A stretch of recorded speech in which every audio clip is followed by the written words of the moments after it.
Et bonjour et bienvenue dans ce premier atelier cuisine diététique où nous allons apprendre à réaliser des bagels, de la pâte jusqu'au garnissage de façon équilibrée et néanmoins savoureux. Donc la vidéo va être un peu plus longue, c'est pour ça que je vais vous demander d'être bien attentif et surtout n'hésitez pas à reproduire la même recette chez vous pour la faire ensemble. Si le format vous plaît, n'hésitez pas à y rester jusqu'à la fin puisque j'aurai une annonce à vous faire. Est-ce que vous êtes prêts? C'est parti, on va passer directement au fourneau. Donc pour cette recette, rien de plus simple, il ne vous faut que des aliments de base.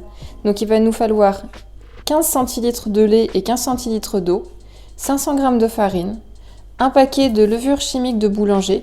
Je marquerai également en description l'alternative en levure sèche parce que c'est possible de faire les deux.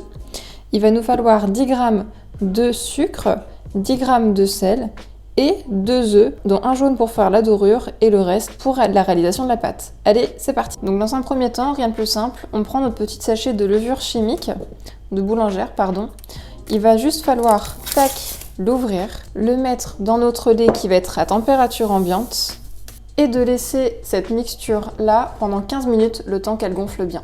Mais pour ça, j'ai une petite astuce. Pour améliorer l'effet et accentuer l'effet levé, il suffit de mettre 10 g de sucre, de mélanger un petit peu les mixtures précédentes, donc la levure chimique, le lait tiède et le sucre. Et en fait, le sucre va simplement nourrir la levure, qui est finalement un être vivant, pour permettre du coup son activation. Une fois qu'on l'a laissé activer, donc elle ressemble à ça, et on va voir dans 10 minutes la tête qu'elle va avoir. Pendant que la levure s'active, nous du coup on va juste séparer les blancs d'œufs. Hop, alors là c'est des œufs frais, mais pas de souci si vous avez des œufs du commerce. Donc on casse nos œufs en deux. Hop. On enlève simplement le blanc où on le met à côté, le jaune de l'autre.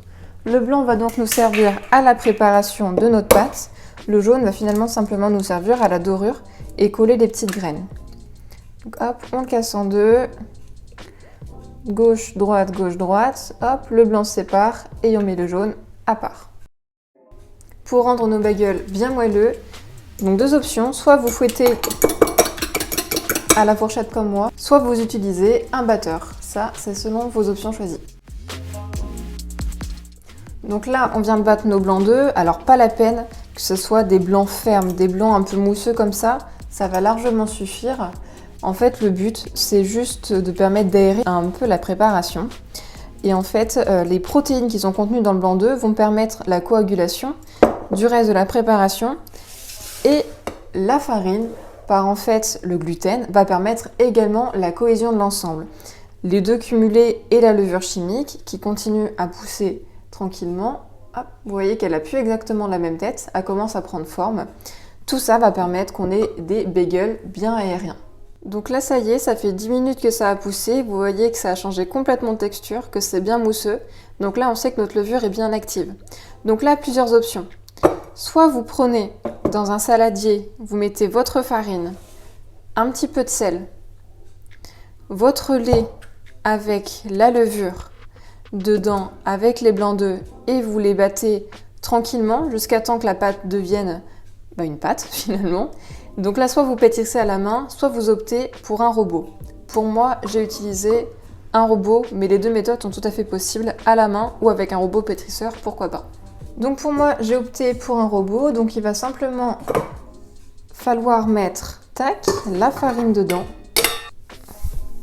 nos 10 g de sel, les blancs d'œufs et notre mélange lait et levure chimique. J'arrête pas d'utiliser le terme levure chimique, pardon, mais c'est bien levure de boulanger ou levure sèche. Et là, la petite astuce aussi, pour récupérer le dernier petite trace de lait et levure, on va simplement chercher 15 centilitres d'eau tiède. Donc on prend bien de l'eau froide que l'on fait réchauffer au micro-ondes ou à la casserole. De l'eau tiède du chauffe-eau directement, il y a des bactéries et on ne veut pas spécialement avoir des bactéries. Donc on met tout ça dedans et on va laisser le robot pétrir ça pendant 10 minutes. Mais encore une fois, vous pouvez très bien faire ça à la main.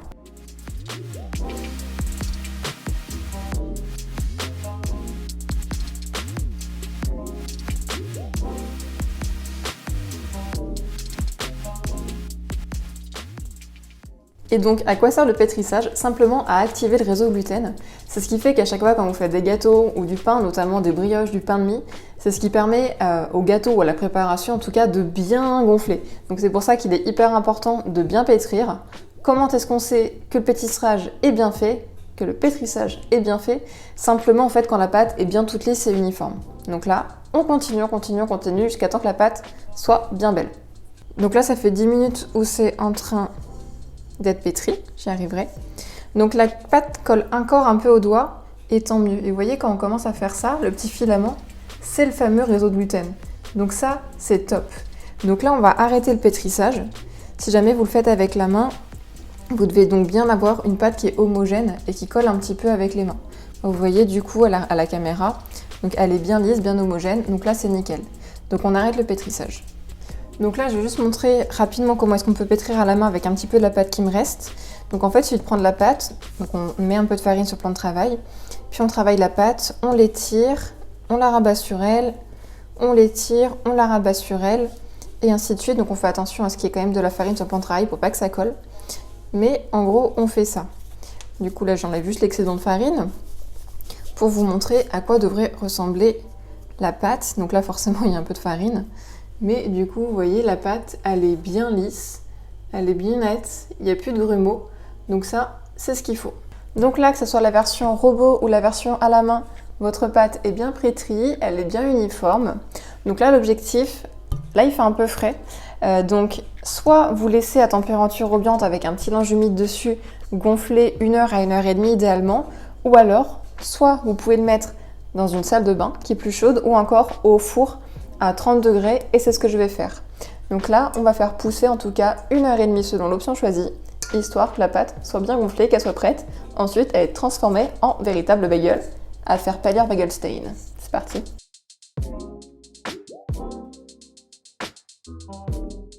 Pendant le temps de pousse, on va s'occuper de faire notre garnissage.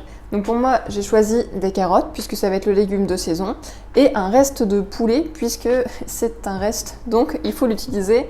Et plutôt que de manger à chaque fois, plein de fois, la même chose, autant prendre le même aliment et le décliner. Donc en l'occurrence, ça va être le petit poulet rôti qui va y passer. Donc on va faire des petites carottes coupées en petites lamelles sympas, avec le poulet, et on fera un petit peu du fromage frais tartiné au-dessus.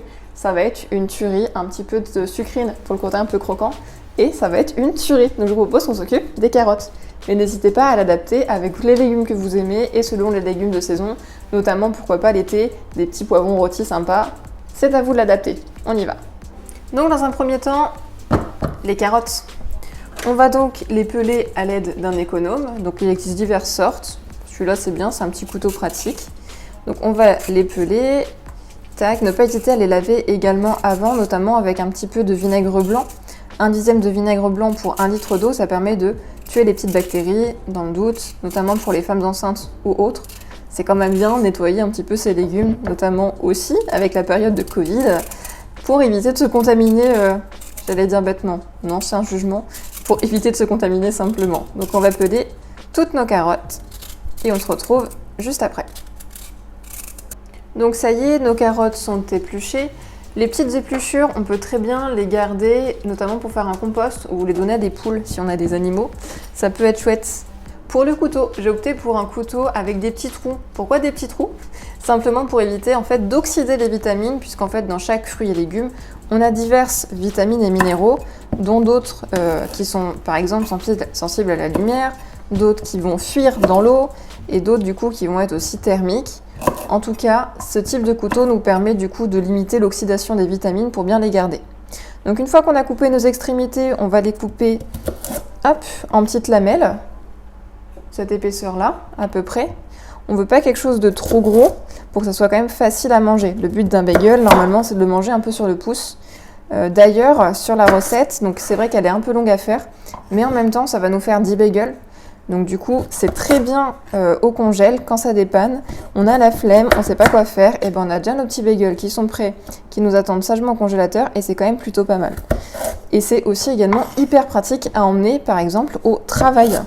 C'est hyper chouette, et puis ça permet d'avoir une alimentation variée, équilibrée, sans passer par la case régime. Et ça, c'est un truc qu'on ne veut pas être au régime. Non, on veut se faire plaisir, et ça passe par plein de petites astuces, notamment comme celle-ci.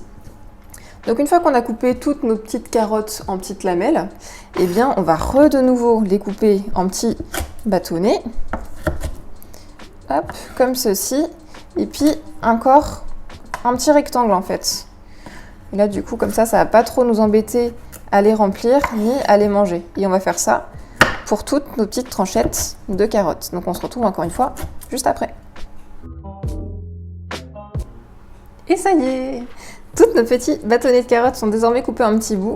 Et là, simplement, en attendant, pour les 10 prochaines minutes, nous allons simplement faire cuire nos carottes dans une poêle, un peu d'huile de tournesol qui résiste mieux à la température, un petit peu d'épices, pourquoi pas de l'ail, de l'oignon, de la ciboulette qui se marie super bien, un peu de cannelle aussi également, qui peut être des épices hyper chouettes pour agrémenter un petit peu nos carottes pour qu'elles soient un peu plus fun. Allez-y, on passe direct à la cuisson des carottes. Donc on a notre poêle, notre cuillère à soupe d'huile, on va simplement mettre sur feu moyen.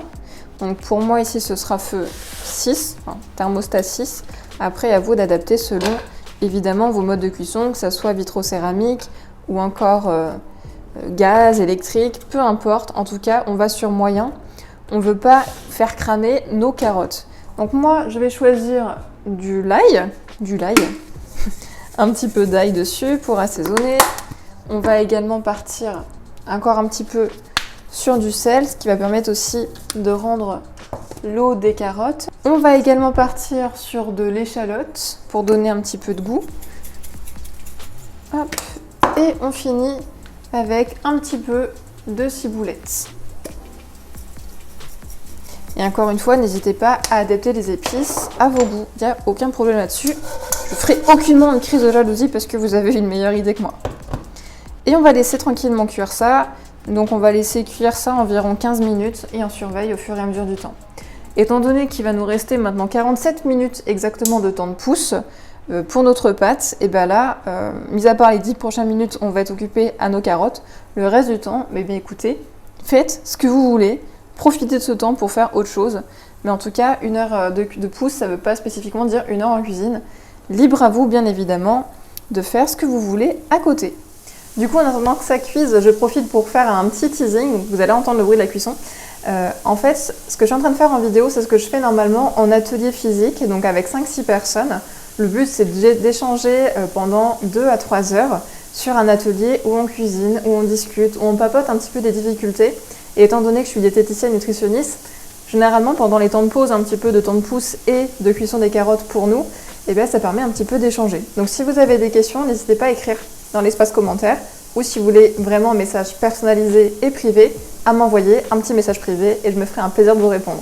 Le but, c'est vraiment que l'on mange équilibré, qu'on se fasse plaisir et qu'on résolve nos problèmes. Donc n'hésitez pas, je suis là avec plaisir. Et du coup, ça y est, nos petites carottes sont déjà bien cuites. Donc vous voyez, elles sont un petit peu même caramélisées sur les bords, ça va permettre de croustiller, ça va être une tuerie. Donc on va laisser simplement refroidir ça, on va le couvrir quand même en attendant que nos bagels finissent de pousser, c'est-à-dire dans 24 minutes exactement. À tout à l'heure. Donc ça y est, maintenant ça fait 1 heure qu'elle est en train de pousser. Donc vous voyez qu'elle a bien gonflé. Et donc là le but maintenant, c'est la partie la plus technique où nous allons former les bagels. Je vous montre ça tout de suite. Donc on vient saupoudrer de farine un petit peu notre plan de travail. On s'en met également un peu sur les mains. Et on vient simplement déposer notre pâte qui a gonflé, on le voit bien là, avec toute la levure, toute la mie. Donc elle colle encore un petit peu au doigt. Hop, c'est pas très grave. Avec la farine, de toute manière, ça va le faire. Donc, on vient faire une petite boule. On la dégaze en même temps. Si ça colle de trop, n'hésite pas à se refariner un petit peu les mains. Tac, donc on la dégaze déjà. Tac, donc on appuie bien franchement sur la pâte. On lui fait pas trop de cadeaux. Hop là. On enlève l'excédent de pâte qu'on a sur les doigts. Je viens remettre un poil de farine sur ma pâte et sur le plan de travail. Et donc là, l'objectif, c'est que nous allons devoir faire donc 10 pâtons. Donc on la met à peu près de manière uniforme. Donc là, on voit bien qu'elle est élastique. Donc on va la diviser en 2. Hop. Hop, on met de la farine pour pas qu'elle colle encore sur les bords. Tac. Tac. Et là maintenant, on redivise ça en 5 chacune. Donc 1, 2, 3, 4, 5. 1, 2, 3, 1, 2, 3, 4, 5, 1, 2, 3, 4, 5. Bon, mes trucs, ils sont pas trop tous égales. Donc on va prendre un petit peu, tac, de celle-ci pour la former dans celle-ci. Laquelle qui paraît un peu grosse. Peut-être toi pour te mettre également dedans. Donc là, le but, c'est qu'on va prendre un pâton. On va le mettre un peu dans la farine. On va venir former une boule. Donc on la frotte entre ses deux mains, comme ça. Tac. On la met un poil dans la farine. Et on va enfoncer son doigt pile au milieu. Et là, le but, du coup, hop, c'est qu'on la torde un peu. Comme pour les donuts, en fait. Puis on peut les tourner un peu comme ça. Hop. Donc faut pas avoir peur que ça fasse un gros trou, puisque de toute manière en cuisson, ça va gonfler. Voilà. Et donc là, on a notre premier bagel. Et on fait ça pour tous les petits pâtons.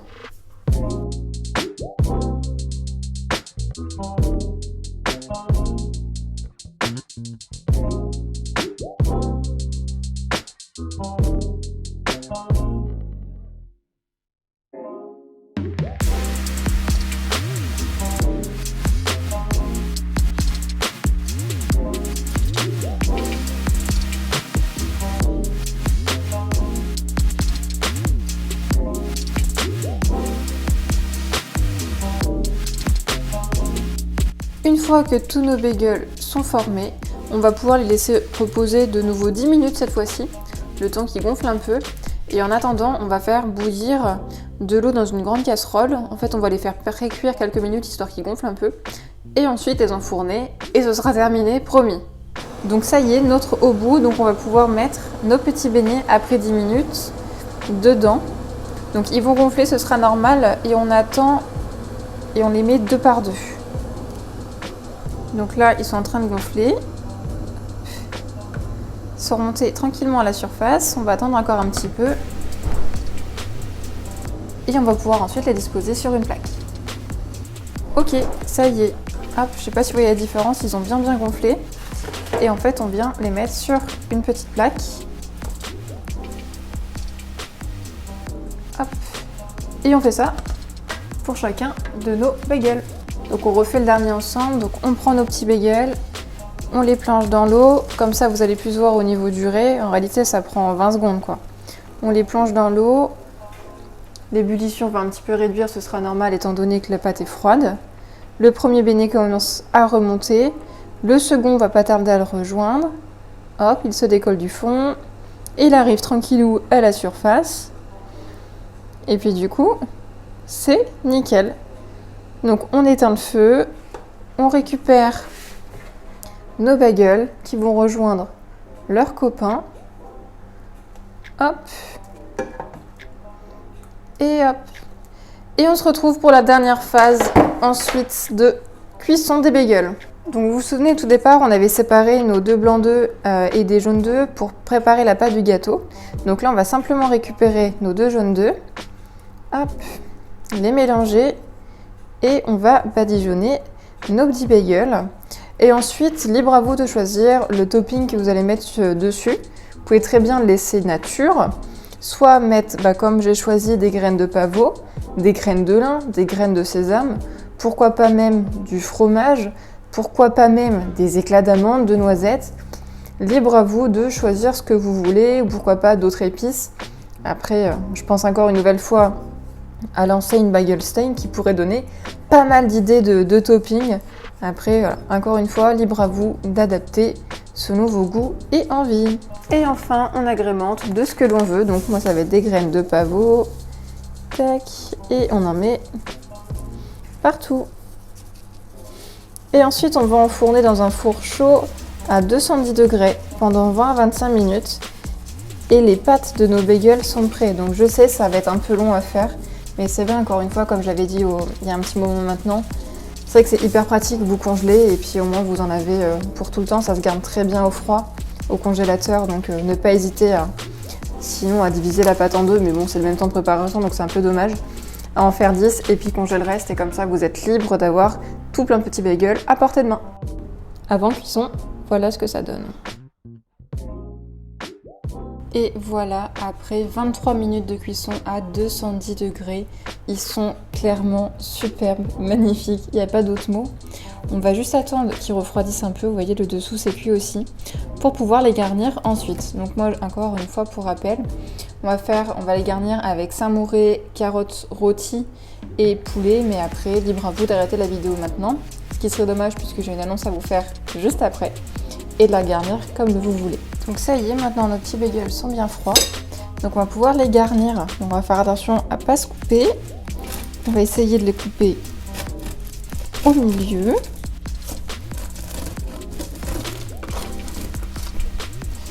Révélation. Tidou. Donc on a de très très beaux bagels, bien moelleux, bien tendres. Donc là ce qu'on va faire, en tout cas pour ma version, c'est qu'on va prendre du fromage à tartiner. Hop, on vient en mettre sur le dessous, généreusement.